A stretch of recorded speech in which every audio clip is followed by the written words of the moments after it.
जैविक स्लरी तर सगळ्यांना बनवायची. 1 रुपयाला 1 लिटर स्लरी तयार होती आणि इतक्या कमी खर्चात आज तुम्हाला सांगतो कशी बनवायची ती. जैविक स्लरीचा रिझल्ट आहे ती कशाचा नाही, कुठल्याच रासायनिकचा नाही ना कुठल्या खताचा नाही. आता सगळ्यात पहिल्यांदा आपल्याला देशी गायचं इथं गोमूत्र 10 लिटर घ्यायचंय. देशी गायचं नसेल तर साध्या गायचं तुम्ही 15 लिटर घ्या कुठल्या बी जरशाचं. आणि दुसरं आपल्याला शेण घ्यायचंय. इथं बी देशी गायचं शेण घेतलं तर 10 किलो घ्या आणि दुसऱ्या जरशा गायांचं घेतलं तर इथं 15 किलो घ्यायचं. सगळं आधी विरघळून घ्यायचं बरं का, डायरेक्ट अजिबात वाटायचं नाही, गाठी राहते त्या. नंतर आपल्याला इथं घ्यायचं बेसन पीठ.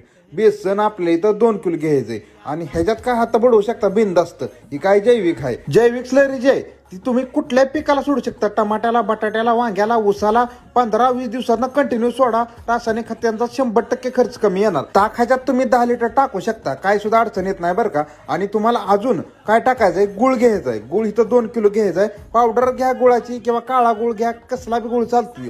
गुळ 2 किलो पूर्णपणे इगरून घ्यायचा. आणि दुसरं अजून आपल्याला एक घ्यावं लागतंय माहित आहे का, माती. आता वडाच्या, पिंपळाच्या किंवा चिचाच्या, कडुलिंबाच्या जी पडाक आहे रान भरपूर दिवस झालं मोठं झाड आहे त्याच्या खालची तुम्हाला 3 किलो माती घ्यायची. आमच्या इथं काय कुठं पडाक गावलं नाही, सगळं बागात क्षेत्र आहे. आमच्या इथं रान पडाक गावणार नाही बरं का, पण लोक 100% पडाक गावणार एकामेकाची माप काढताना. माती घेताना त्या मातीवर अजिबात तणनाशक गेलं नाही पाहिजे. तर असलीच माती घ्या आणि सकाळ संध्याकाळ 2 टाइम हलवायचं आणि फडक्यानं बांधून ठेवायचं. आजचा करा व्हिडिओ शेअर.